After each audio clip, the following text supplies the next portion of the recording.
Hey, what's going on, guys? I'm the Timmeister and welcome back to Rockport. In today's video, I'm going to be building a neighborhood just across from the last neighborhood that we built a couple of episodes ago. It's sort of going to be a continuation of that neighborhood. However, it's not going to be as luxurious. This is going to be mostly a sort of upper middle class urban neighborhood. Okay, so density is still going to be quite high. Homes are going to be smushed together, but it's not going to be as posh and luxurious as what we built previously. However, this neighborhood is going to feature some really nice amenities, starting with this golf course that I'm building right now. So I've actually built one golf course ever before in City Skylines using just vanilla assets, and it was a little bit of a challenge. But the idea popped into my head when thinking about, okay, what am I going to do in this neighborhood? So you do unfortunately need a couple of mods to make this happen. It would be possible in the vanilla game, however, your results may vary a bit more. But the two mods that you really need are the surface painter and maybe extra landscaping tools. However, you could probably get away with using just the base game terraforming tools. So what I like to do for a golf course, and I kind of learned this from experience. First, I like to create the outline of my greens, or of like my holes, I suppose would be the right term. Disclaimer before I do anything else, I'm not a golfer. I barely know anything about golf. However, while I was building this, I was actually talking to some friends in a Discord server who are golfers, so they were able to give me some pointers on the spot while I was building this. But anyways, in my experience, the best way about starting a vanilla sort of golf course is to create outlines with trees. One thing I sort of did wrong here is I started to detail my tree lines a little bit too early, because a little later I need to place down some golf cart tracks. And I end up ruining some of my detailing because the paths had to like go in certain areas.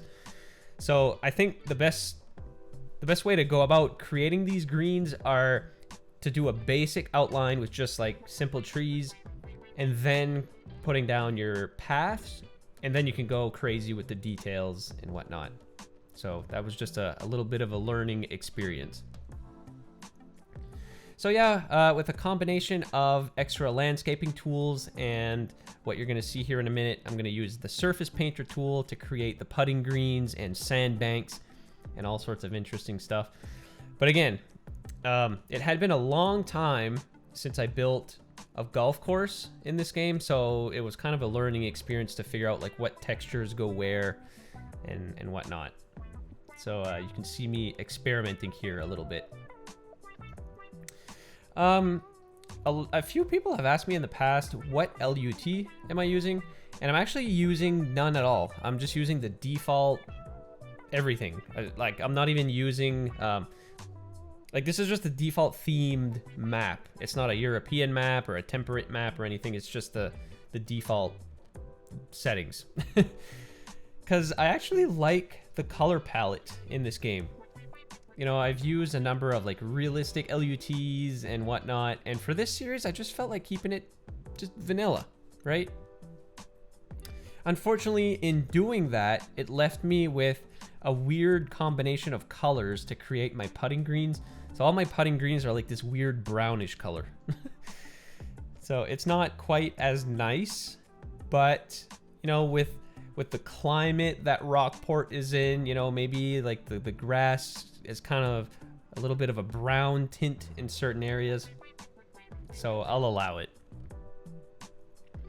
And another tip as well, you'll see me do this a little later in this episode, along with the surface painter tool and extra landscaping tools, you can actually I think this is a part of extra landscaping tools, but you can use that mod to place down some resources on the map, such as like fertile lands or oil, or I think it's I forget what the next one is. It's like rocks for quarries.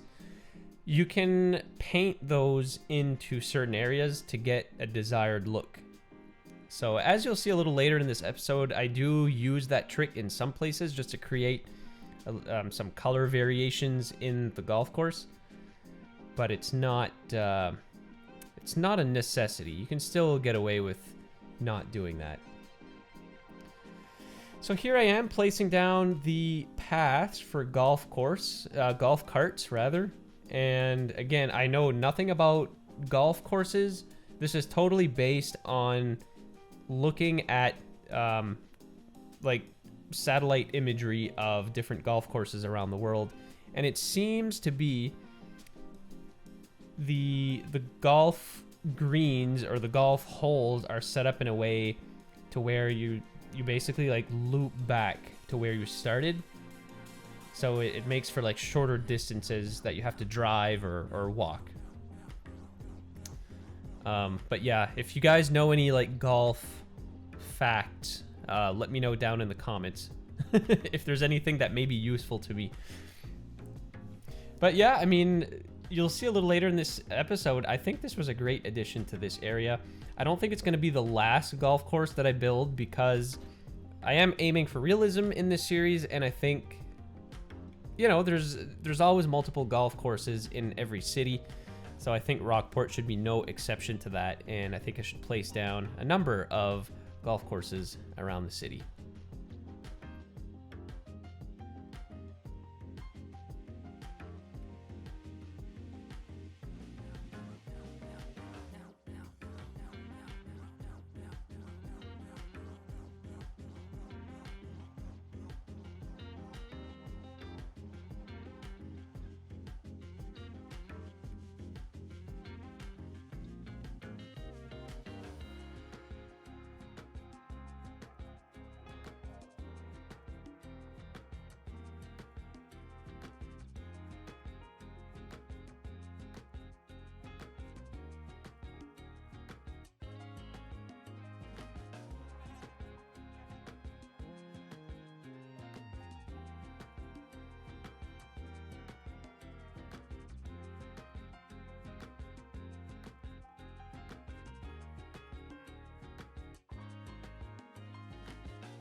Now it's time to build a fence around the golf course, and with the golf course being adjacent to a main arterial road, I thought it would be a good idea to add these tall fences. They look a little bit intimidating because they have the barbed wire on top of them, but it's the best I could do with what I have. So these fences are in place to prevent any golf balls from flying into the road and knocking someone out or smashing a windshield. That would not be good. And just like I was explaining earlier, here I am using the extra landscaping tools to add what I think is oil into the ground, just to add a little bit more texture to the golf course. You know, it's the subtle details that make the difference, right? So that's just one little additional tip or a trick that you can follow to make this sort of thing. And to top it all off, I'm going to be adding some shrubbery all around, you know, some bushes and whatnot. What's it called? The fair lane, I think. If you go off the green, it's the fair lane. I totally forget. I'm not a golfer, guys. I apologize. Anyway, so moving on, I thought it would be a good idea to add a pond to the golf course. My local golf course near me has a pond, and that's sort of what I'm basing this on. I figured, oh, you know what? If I can make this happen, it would make it look even that much better. And I think these little ponds are fairly common in golf courses to make it a bit more challenging. You know, I've gone golfing twice in my life, and I think both times I knocked a ball into the pond at my local golf course. So, you know, they are quite effective, you know, at stopping golf balls. So here's the one in this golf course right here at this corner. So, you know, if you're shooting your ball down the the lane here, it's quite possible that if you're no good like me, it's gonna go right into the water instead of making the turn. So to making these lakes is fairly simple. Using the water spawner tool, all you have to do is make an indent into the ground. And in this case, my pond is so small that I had to bring the water spawner to its smallest size and then lower it almost as much as I could to not overflow the entire neighborhood.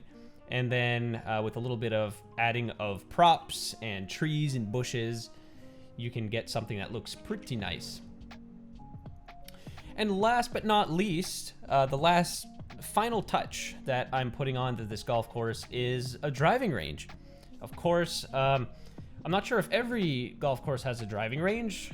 I'm pretty sure the ones near me do, but with this being a golf-themed area, I figured that this would be a nice addition, and it actually blends in fairly well with the rest of this build. So, yeah. So with the golf course being complete, now let's move on to the rest of the neighborhood. I have some fairly good plans for how this neighborhood is going to become a reality, starting with a sports complex. So I asked in a few episodes ago, actually, what people play. What's like the main sport in New Zealand? You know, I want there to be some subtle New Zealand cues in the series, despite the city not looking as much like Auckland as I initially thought I could do it. But anyway, I asked the question. I said, what's like the preliminary sport in New Zealand? And a bunch of you guys commented that cricket is quite popular. So here is a cricket field. And as you can see, I also added a soccer field or a football field because the sport is pretty prominent almost everywhere in the world. And I think New Zealand is probably not an exception to that. I did, however, think that this park was a little bit too big. So you're going to see me destroy one of the soccer fields in just a moment here. I was laying down the street layout for this whole area, and I thought that the sports complex was just a little bit too big. It was taking up too much room. You know, with the golf course already being there, I think that building a large sports complex like this would be better suited for another part of town. So there it goes, and it's just going to make way for some more housing, some more streets. And this as well, I kind of struggled with the street layout for a little bit. I was looking at Auckland for inspiration, and it's kind of hard because there's so many different areas of town that have different street layouts and sort of different looks. You know, you have some beachy areas of town, or you have some parts of the city that are more like nestled into the trees, a little more quaint. So it was a tough decision choosing like which part of Auckland I wanted to emulate here. And one thing that I kind of messed up is I think I chose the wrong trees for this city. And so to my surprise, there's actually like palm trees in New Zealand. For some reason, I thought New Zealand was much more temperate because I think it can get pretty chilly in the winter. But to my surprise, upon looking at Google Maps on Street View, I found out that there was tons of palm trees in Auckland. So unfortunately, I didn't include any at all in what I've built so far. So I'm gonna rework some of these areas to include palm trees and a little less pine trees, because I think I made the flora a little too temperate. So forgive me if, you know, I'm placing a lot of pine trees and, you know, it ends up looking more like Vancouver than Auckland.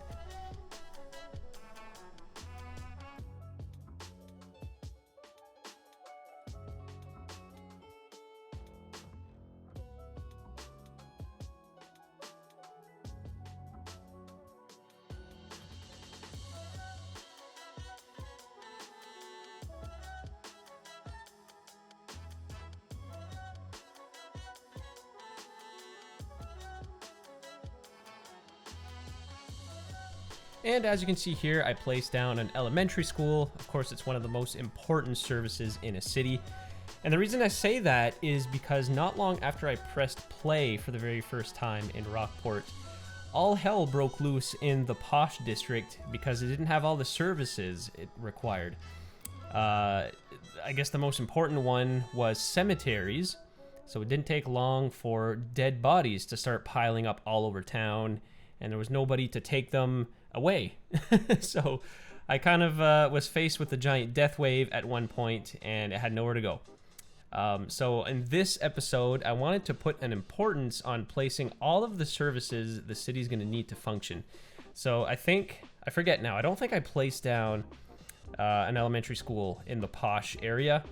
I had a hospital clinic, but I'm going to place one down in this district as well. I want to make sure that we have enough capacity. Water and power, we were good. I don't have to worry about that for the next little while. But schools, for sure.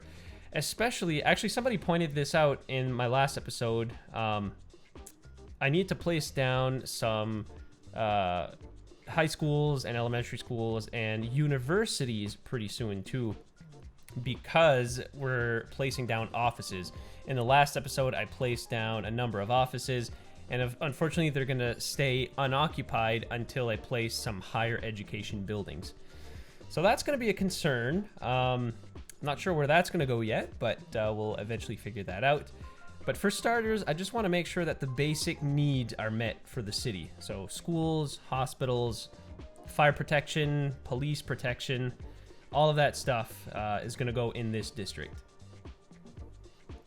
And here's a little mess up that I did. I didn't place these houses quite as close to the highway as I thought they were going to be. So with the power of Move It, I'm simply just going to select this entire neighborhood and drag it a little bit to the left just to occupy that wasted space that was once there. And it's going to make it a little bit of a cooler drive too. While you're driving along this highway, you'll actually be able to see houses and stuff along the highway instead of just trees. And it makes it a little bit more realistic too, because this area is sort of crammed between water and mountains. You know, this neighborhood just kind of used up all of the available space.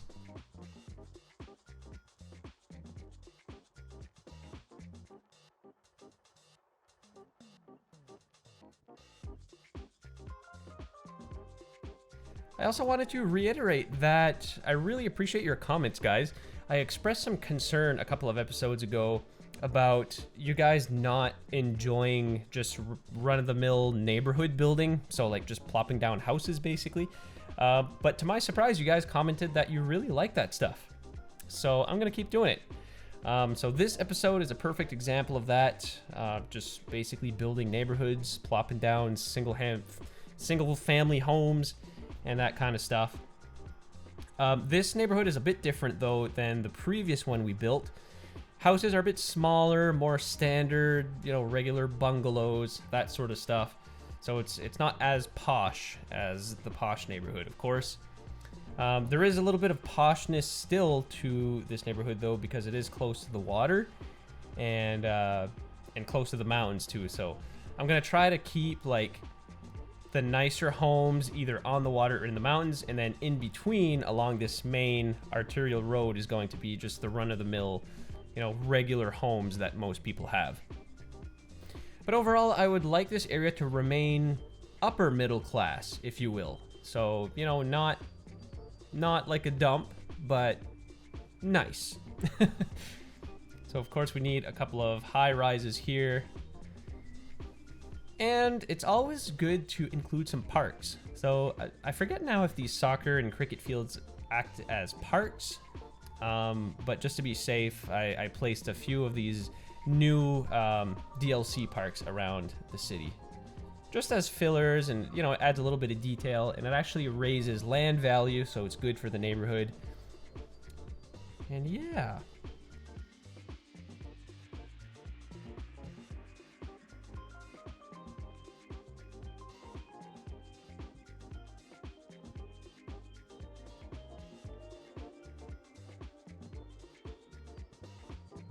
And also, as you can see, the density of this neighborhood remains pretty high. So it is still single family homes, but they are very close together, you know, just almost wall to wall, but not quite. And most of the areas surrounding downtown are going to be like this, as it is in most cities. You know, I'm kind of aiming for realism as much as I can. And we're only going to see less of this as we move farther and farther away from the city. So people are going to have bigger yards, a little bit more land. But here, everything is going to be smushed together. And here I go, placing down all of the city's essential services, so police and fire. One thing that ended up being a pretty big issue, actually, in this neighborhood was as soon as I pressed play, there's forest fires that just began sprawling up all over town. It was pretty crazy, actually. And that is one of the effects of placing down a ton of trees in like, super densely. It actually just jacks up the fire probability, the fire hazard in those areas. So what I've done is I've actually placed a temporary fire helicopter pad outside of town, and that's just going to service these areas for, you know, once the inevitable fire sprawls up. But eventually I'm probably going to relocate it to somewhere that actually makes sense. But for now, I placed it near the water treatment plant.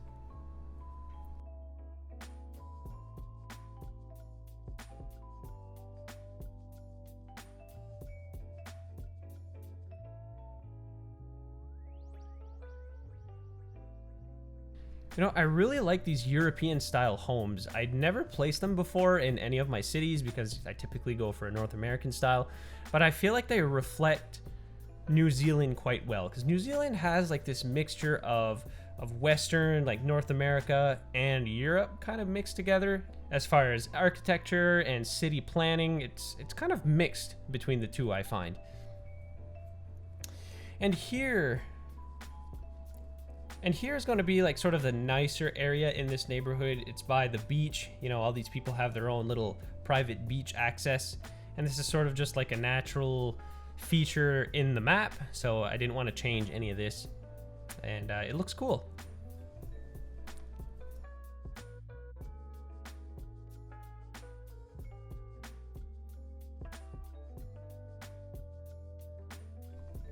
All right, and as you can see, the coastal area is shaping up quite nicely, but now it's time to move more into the mountains. And I'll talk about my technique for building these neighborhoods, but first it really depends on what kind of neighborhood I'm building. But in this case, it's just a run-of-the-mill, sort of more urban, single-family home style neighborhood. I really just choose a lot size using I think it's plop everything tool. I forget exactly what it's called, but anyway, you can select exactly the size of the lot that you want to choose. And this is based on how much room I have available to me. So in this case here, when I have like lopsided streets, sometimes you can only fit a 2x2, sometimes you can fit a 2x3 house, and you just have to plop whatever fits in a particular area. And I basically just run down the list. I choose houses that I think would look nice in an area. If I'm plopping a house that's next to the water, perhaps I'll place down like a nice mansion. Or, you know, if I'm just kind of like trying to squeeze some filler houses in an area, I'll just choose like some smaller, you know, whatever fits in the appropriate spot. So it's really not that challenging. Like I said, I just run down the list and plot whatever I think is most appropriate. This is totally subjective. Whatever I think it looks nice in an area, you guys may not agree with, and that's totally fine. You know, city skylines can be played in multiple different ways, right? You can play it in a more artistic style, or, you know, if you don't care about that at all and all you care about is making a city with the most amount of people, it's limitless. You can do whatever you want.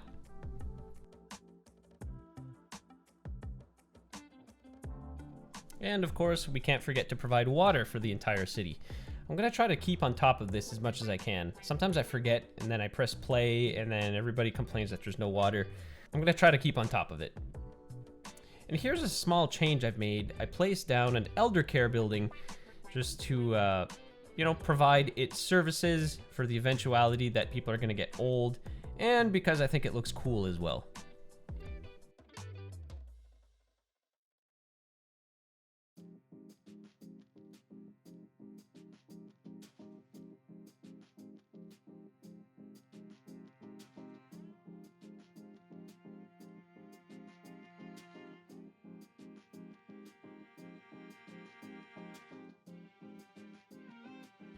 And with the construction part of this episode being complete, that leaves us with detailing as the last thing to do. And for that, it's just the huge placing down trees and bushes and shrubbery and a few props here and there. And I really find that adding trees in every little nook and cranny really adds a level of realism. Because one thing that's always bothered me in City Skylines 1 is the tree density is really low, I find. So if I take a tree brush and set the strength to maximum, it always leaves a lot of spacing between all of the trees. And for an area like New Zealand, that's kind of unrealistic. You know, New Zealand is a very lush place where the forests are very dense. What's left of the forest, I guess, because, you know, the island's been heavily deforested. But yeah, the forests are always like super dense. And that kind of goes for a lot of the cities that I build. A lot of my cities are based off of, you know, Eastern North America or even like Western North America. A lot of places have very, very dense forests. And it was always tough to get that in City Skylines 1. Now, from what the trailers of City Skylines 2 have revealed, that might no longer be the case. I don't know, we'll see once the game comes out, but it looks like the trees are much more densely packed, and it looks like forestry is going to be an integral part of that game as well, so I'm curious to see how that's going to work. But anyways, the way around this lack of tree density is, of course, just manually placing them down, and as you can see right here, it creates some really compelling and realistic looking neighborhoods. Actually, I kind of lied. As far as construction goes, the very last thing I'm going to do is to create this park. So this lighthouse was actually a part of the map already, and I really felt that it was in a nice spot, and I really wanted to keep it. So I'm going to create a park out of it.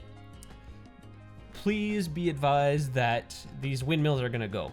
Right now, they're just to provide a bridge between the neighborhood and the rest of the city. I'm going to try to find a way to connect the neighborhood to the downtown area in a way that there won't be any power lines or any windmills or anything like that.